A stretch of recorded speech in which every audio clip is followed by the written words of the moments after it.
It may not be crowded with tourists yet, but this place in the Philippines is just waiting to be explored. Actually, this can be a place for tourists who want to avoid crowded and over-commercialized spots. Most places may still appear like rural areas with the rice fields, trees, mountains, streams, rivers, and carabaos, but these are what make this place beautiful.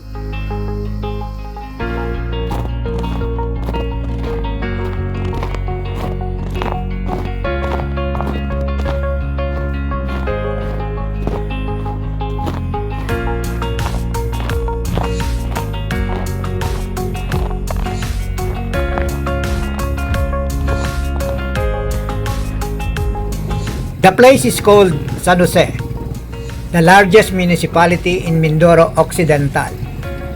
It appears very laid back, as people quietly do their things without the appearance of pressure. Of course, there may be, but from my point of view, I didn't seem to have noticed them. San Jose offers many places to see.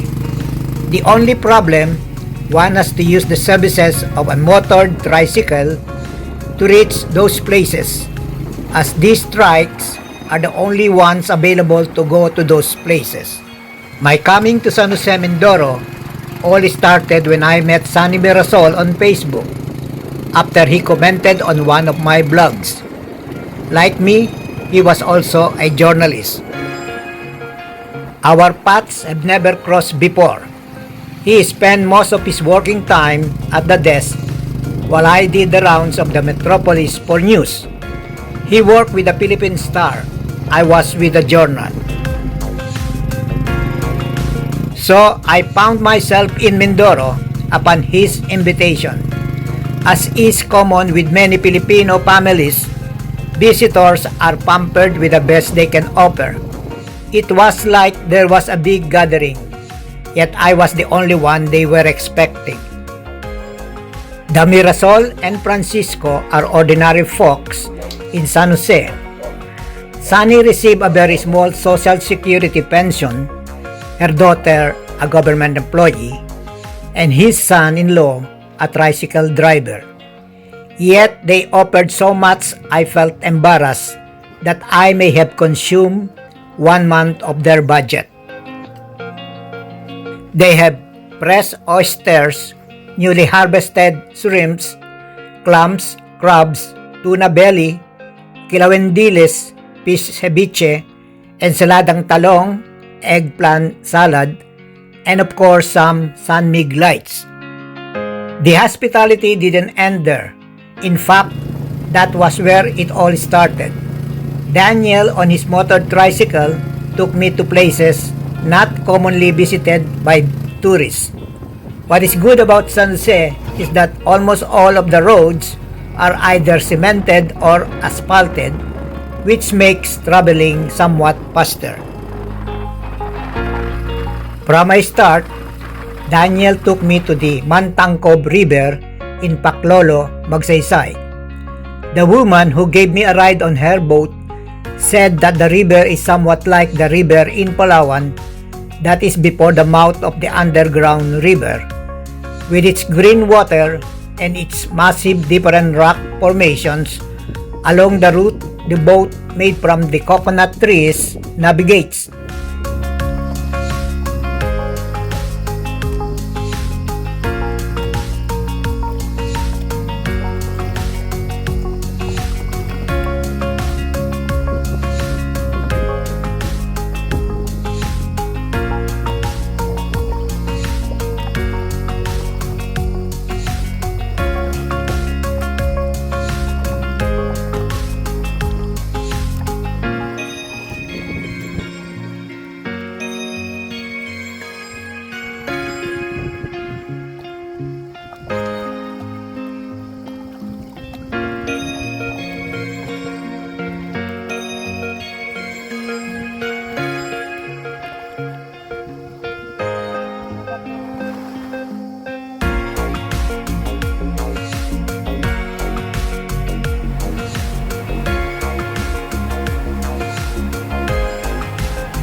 By the way, as we continue to venture on, please do me a small favor to hit the subscribe button now if you haven't done so. And I really would appreciate it much. Thank you.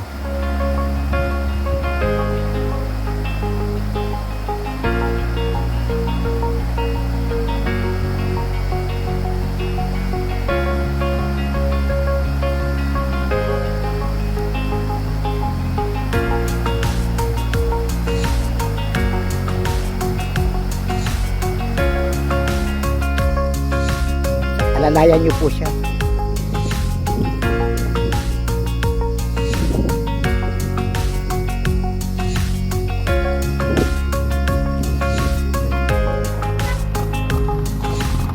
We hit the road again to see Bukal Spring, also in Magsaysay.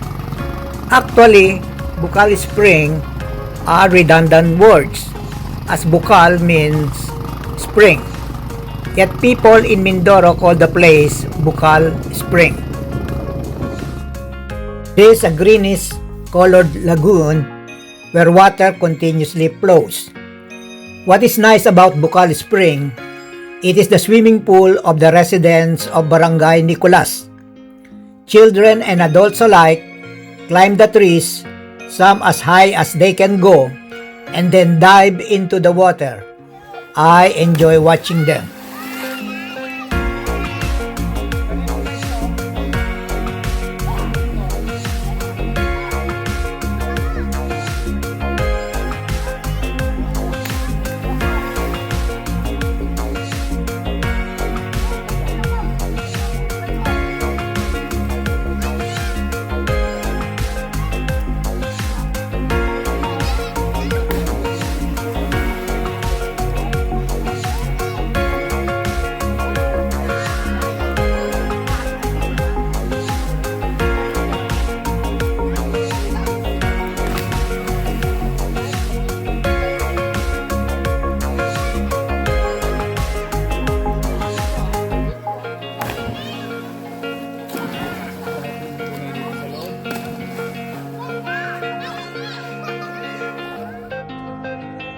This time, we drove to Devil's Mountain, so called due to the unique sharp edges of the peaks, resembling that of mountain ranges.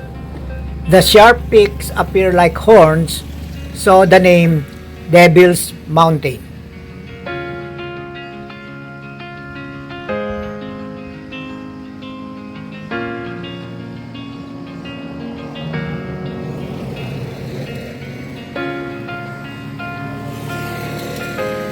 Daniel suggested it's time to see the White Island or Manadi Island, meaning it suddenly appears.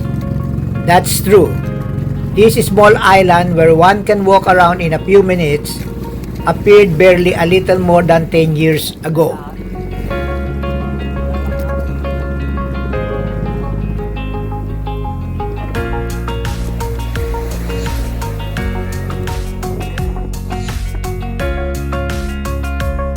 There are a number of trees that are barely growing in height, and lots of bushes and creeping plants.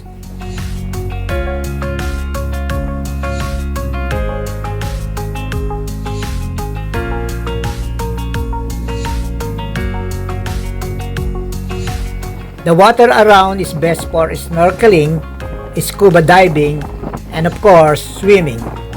Although one should be careful as the water becomes deeper as it gets farther away from the island.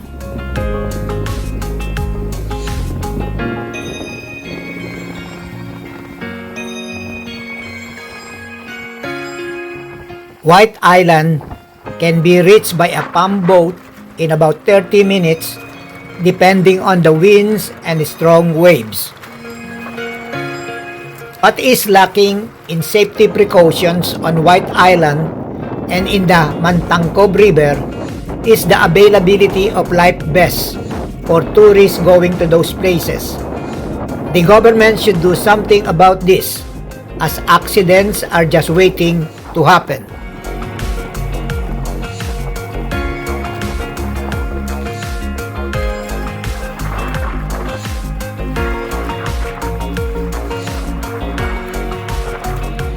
In San Jose town, there is only one McDonald's, one Jollibee, one Inasal, one Chow King, two small shopping malls, no auto dealer, and very few cars. The motor tricycles greatly outnumber the four-wheeled vehicles.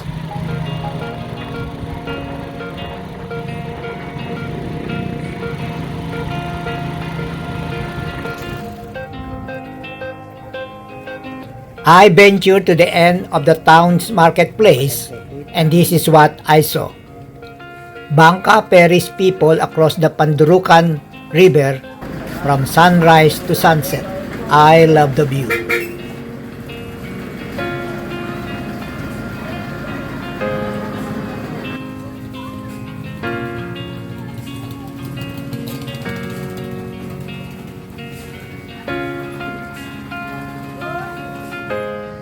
Just close to the town's airport, there is this long stretch of boulevard from San Roque to Bubog Road where one could relax, unwind, fish, and enjoy a line of food stalls along the long breadth of the Aroma Beach, from one restaurant to another, bars and entertainment.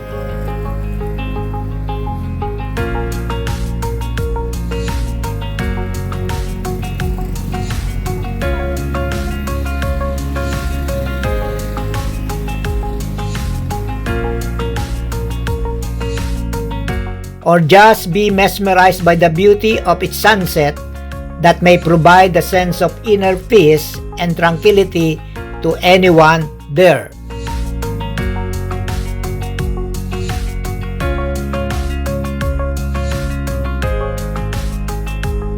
So, for those who shun crowds and yet want to see beautiful and quiet places, try San Jose, Mindoro. And who knows, you might enjoy your trip there, especially if you meet the Mirasol and the Francisco, who might pamper you with their brand of hospitality. Well, if you enjoyed this vlog, please do subscribe now and share this to others so they may see it too. Thank you.